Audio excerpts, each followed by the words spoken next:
Hello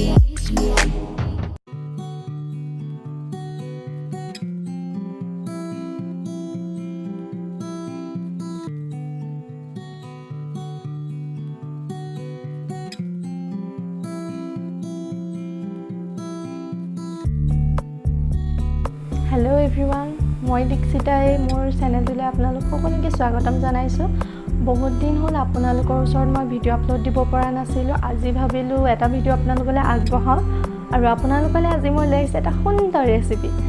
সেইটো হৈছে মুৰ্গী মাংসৰ জোল মই কিদৰে বনাওঁ। সকলোৱে জানে মুৰ্গী মাংসৰ জোল কিদৰে বনোৱা হয়, কিন্তু মই ভাবিলোঁ আজি মই কিদৰে বনাওঁ তাকে সকলোলৈ আগবঢ়াওঁ। সকলোৱে ভিডিঅ'টো ভাল পাব আৰু যদি ভিডিঅ'টি ভাল পায় তেন্তে লাইক কৰিব কিন্তু নাপাহৰিব আৰু চেনেলটো ছাবস্ক্ৰাইব কৰি দিব আৰু কাষতে থকা বেল আইকনটো টিপি দিব যদিহে মোৰ ভিডিঅ'বোৰ পোনপ্ৰথমে আপোনালোকে চাব বিচাৰে। আহকচোন এতিয়া চাওঁ কিদৰে মই মুৰ্গী মাংসৰ জোল বনাওঁ। লোকেল মুৰ্গীৰ মাংস বনাবলৈ মই লৈছোঁ এইদৰে পিঁয়াজ, নহৰু, আদা, জলকীয়া আৰু তেজপাত কাটি, আলু কাটি লৈছোঁ এইদৰে, আৰু লৈছোঁ আধা কিলো লোকেল মুৰ্গীৰ মাংস।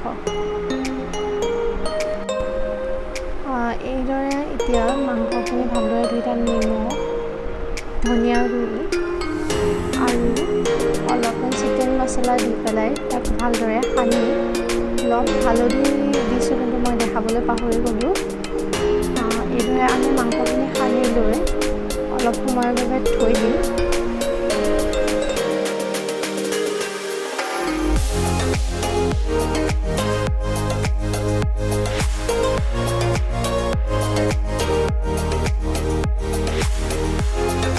কেৰাহীটো এইদৰে গৰম হোৱাৰ পাছত মই তাত দিম অলপ মিঠাতেল। আপোনালোকে আপোনালোকৰ সোৱাদ অনুযায়ী মিঠাতেল দিব পাৰিব। তেলখিনি এইদৰে গৰম হোৱাৰ পাছত তাত মই দিম কাটি থোৱা পিঁয়াজখিনি আৰু এইদৰে পিঁয়াজখিনি ভালদৰে অলপ ভাজি ল'ম।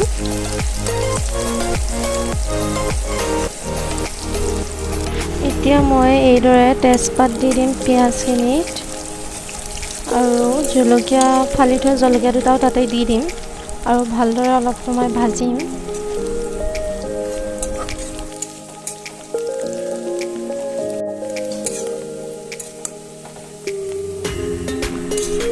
অলপ সময় এইদৰে ভজাৰ পাছত মই তাতে আদা নহৰু পেষ্টখিনি দিম আৰু সেইখিনি ভালদৰে মিক্স কৰি আৰু অলপ সময় যেতিয়ালৈকে পিঁয়াজখিনি ব্ৰাউন নহয় তেতিয়ালৈকে মই পিঁয়াজখিনি ভাজোঁ।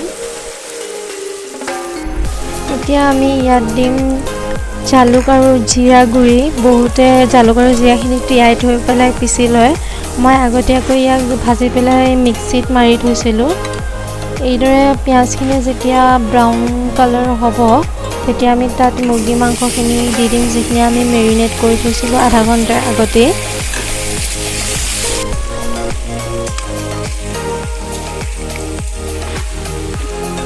মাংসখিনি এইদৰে ভালদৰে লৰাই আমি মছলাখিনি ইয়াৰ লগত মিহলি হ'বলৈ দিম।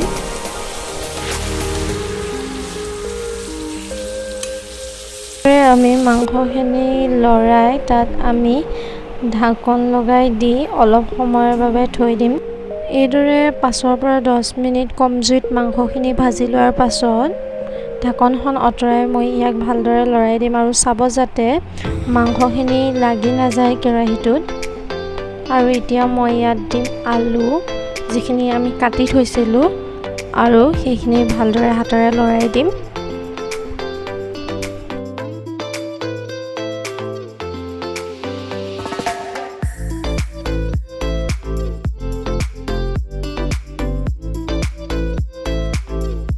এইদৰে মই মাংসখিনি অলপ সময় ভাজি লোৱাৰ পাছত আলুখিনি ভালদৰে সিজিলে তাত পানী দিম।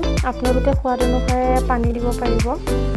যদি আপোনালোকে জুলীয়া বিচাৰে তেন্তে অলপ সৰহকৈ পানী দিব আৰু যদি গ্ৰেভি বিচাৰে তেন্তে অলপ কমকৈ পানী দিব। পানীখিনি দিয়াৰ পিছত মই মাংসখিনি ভালদৰে অলপ লৰাই তাত অলপ সময়ৰ বাবে ঢাকনা দি এতিয়া মাংসখিনি আমি পুনৰ আকৌ এইদৰে ঢাকনা লগাই দিম আৰু অলপ সময় উতলিব দিম। অলপ সময় উতলাৰ পাছত আমি মাংসখিনি চাম, মাংসখিনি আমি সিজিছে নাই তাক চেক কৰিম। এইদৰে অলপ সময় আকৌ পুনৰ উতলিবলৈ দি মই 5 হৈছে নাই চাই লৈছোঁ আৰু আলুখিনি সিজাৰ বাবে তাত মই 1 চামুচ আমুল ফ্ৰেছ ক্ৰীম দিম। আপোনালোকে আমুল ফ্ৰেছ ক্ৰীম নাথাকিলে দৈও ব্যৱহাৰ কৰিব পাৰিব। দৈ যোনটো সৰ হয় তাক ব্যৱহাৰ কৰিব পাৰিব। আৰু আমুল ফ্ৰেছ ক্ৰীমখিনি এইদৰে দিয়াৰ পাছত মই মাংসখিনি ভালদৰে মিহলাই ল'লোঁ। এইদৰে মাংসখিনি মিহলোৱাৰ পাছত অলপ সময় আকৌ পুনৰ 2 বা 3 মিনিট আপোনালোকে উতলিব দিব ভালদৰে। এইখিনি সময়তে আপোনালোকে অলপমান জলকীয়া গুড়ি ইয়াত মিহলাই দিব পাৰে আপোনালোকৰ সোৱাদ অনুসৰি। মই জলকীয়া গুড়ি নাখাওঁ সেইবাবে ইয়াত দিয়া নাই। জলকীয়া গুড়ি দিলে বেছি ৰংটো অলপ ধুনীয়া হয়। মাংসখিনি 2 মিনিটমান উতলোৱাৰ পাছত আমি এইদৰে চাৰ্ভিং বলত চাৰ্ভ কৰিলোঁ। আজিৰ ভাত সাজ আমি এইদৰে খালোঁ আৰু আপোনালোকৰ লগত ভিডিঅ'টো শ্বেয়াৰ কৰিলোঁ। Thank U.